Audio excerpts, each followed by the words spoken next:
Listen up, you lot! Today we're tackling a culinary crime more common than overcooked pasta refrigerating foods that are better left out. You wouldn't throw a perfectly seared steak in the freezer, would you? So why are you chucking these innocent ingredients into the cold abyss?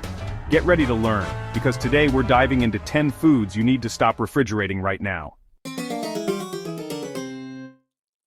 Tomatoes? In the fridge? Are you having a laugh? That's a one-way ticket to flavorless mush. Keep them on the counter, you donkey. Refrigerating bread? You're drier than the Sahara. Keep it in a bread bin wrapped up tight. You want a good crust, not a science experiment.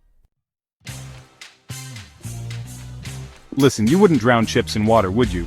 Refrigerating potatoes turns them into sugary messes. Keep them in a cool, dark place, you numpty. Chapter 4. Onions. No tears for bad storage. Onions crying in the fridge, that's your fault. They need air, not soggy confinement. A cool, dry place is all it takes. Chapter 5. Garlic. Don't let it sprout and shout. Garlic turning rubbery on you? That's what happens when you suffocate it in the fridge. Cool, dark, and dry. That's the ticket. Chapter 6. Coffee. Preserve the precious beans. Coffee absorbing fridge smells? It's an abomination. Keep those beans in an airtight container in a cool, dark cupboard. Chapter 7. Honey. Don't crystallize the goodness. Honey doesn't belong in the bloody fridge. It'll turn solid and unusable. Room temperature is where it thrives, you hear me? Chapter 8. Bananas. Fight the Blackening Brigade. Turning bananas into mushy weapons?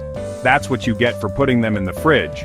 Let them ripen on the counter like civilized fruit.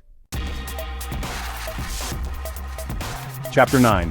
Avocados. Ripen right, you Muppet. Avocados going from rock hard to rotten in the blink of an eye? Stop refrigerating them before they're ripe. Countertop, you idiot sandwich.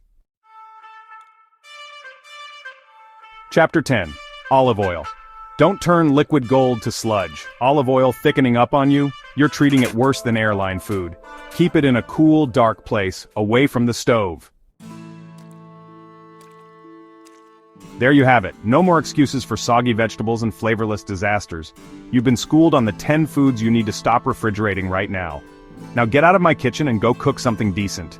And for God's sake, don't forget to like and subscribe for more culinary wisdom.